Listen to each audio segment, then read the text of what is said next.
Pertama, saya memperkenalkan nama lengkap saya Diana Jenny Aberputra. Nama saya Tessa Margareta Tuminggi. Nama saya Angelina Tesalonika Buantara. Nama saya Jeremy Supardi. Nama saya Petrunera Dadasiala. Nama saya Rahmat Saleh Mada. Baik, saya akan menjelaskan sejarah singkat Kirinyo. Kirinyo atau Chromolena odorata. Tumbuhan ini berasal dari Amerika Selatan dan juga berasal dari Amerika Tengah dan Amerika Utara, yaitu dari Florida dan Texas termasuk juga Meksiko. Chromolena odorata merupakan tumbuhan yang sengaja diintroduksi ke Kalkuta yaitu di India sebagai tumbuhan hias pada tahun 1840-an. Yang kemudian hal ini menyebabkan Kirinyo menyebar secara luas ke Myanmar, Assam, Benggala dan juga Sri Lanka pada tahun 1920. Setelah itu, Kirinyo dengan cepat tersebar luas ke Asia Tenggara. Di Indonesia sendiri, Kirinyo pertama kali dilaporkan pada tahun 1934 dari koleksi herbarium di Lubuk Pakam, Sumatera Utara oleh Van Meermoor. Dan kini herbarium tersebut dipindahkan di Herbarium Bogoriense yang terletak di daerah Bogor. Saat ini penyebaran Kirinyo meliputi seluruh bagian wilayah Indonesia, mulai dari Sumatera, Jawa, dan NTT. Seperti kita ketahui bahwa tumbuhan Chromolena odorata ini atau Kirinyo ini menjadi gulma yang dominan yang berada di Nusa Tenggara Timur.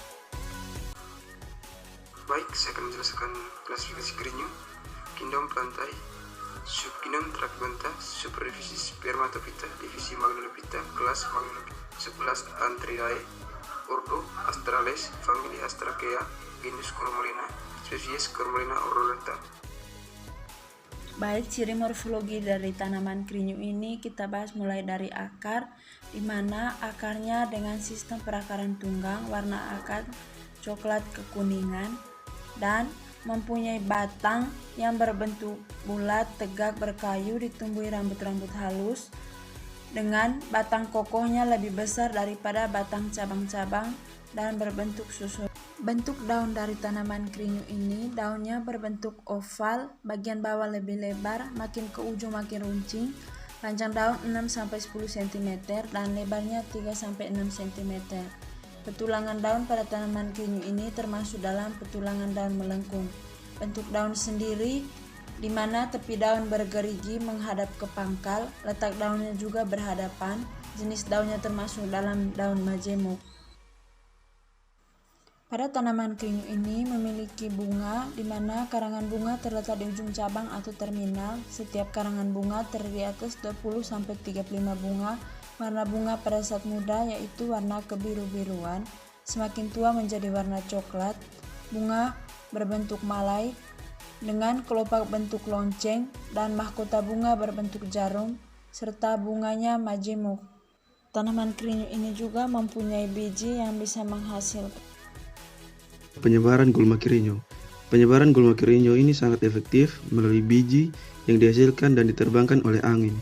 Namun bukan hanya diterbangkan oleh angin, tetapi melalui manusia dengan menempel pada pakaian atau diinjak oleh kaki seperti sepatu dan sandal, dan juga binatang. Satu individu mampu menghasilkan biji sekitar 93.000 butir, di mana bijinya memiliki masa dormansi atau biji yang gagal tumbuh dalam kondisi lingkungan yang buruk serta mempunyai viabilitas atau kemampuan benih atau daya hidup benih untuk tumbuh secara normal pada kondisi optimum yang cukup tinggi. Perkembangan biji dipacu oleh cahaya matahari sehingga pada penyiapan lahan di musim penghujan dapat berakibat munculnya gulma ini.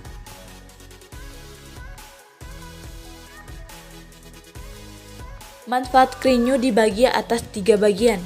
Yang pertama, manfaat bidang kesehatan, yang kedua, manfaat bidang pertanian, dan yang ketiga, manfaat bidang peternakan. Yang pertama, saya akan menjelaskan tentang manfaat dari bidang kesehatan. Manfaat dari bidang kesehatan yaitu beberapa penelitian medis menyebutkan daun Kirinyo memiliki banyak manfaat untuk kesehatan tubuh. Adapun manfaatnya adalah mengobati vertigo, antidiabetes, menyehatkan jantung, menurunkan kolesterol, antihipertensi, mengatasi asam urat, mencegah kanker serviks, dan mencegah kanker payudara. Dan yang kedua, menjelaskan tentang bidang pertanian.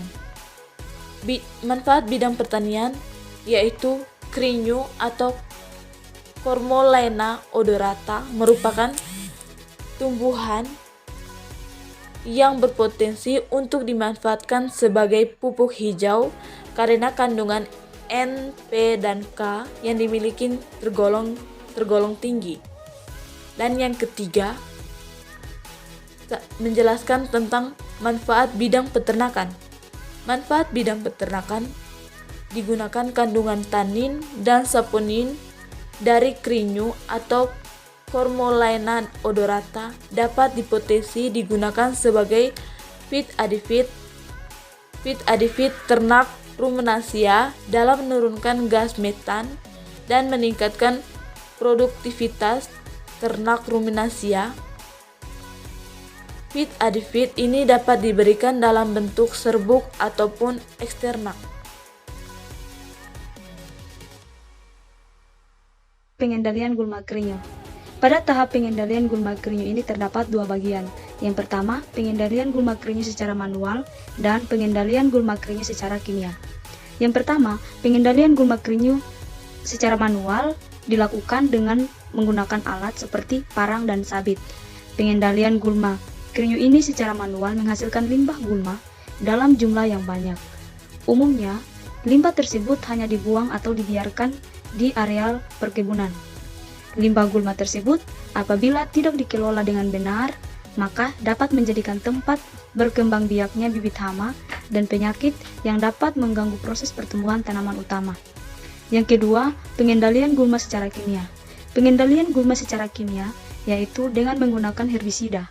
Pengendalian gulma secara kimia, walau tergolong cepat dalam mematikan gulma, namun dapat menimbulkan dampak negatif bagi lingkungan seperti pencemaran lingkungan, kematian serangga, penyederhanaan rantai makanan alami, dan keanekaragaman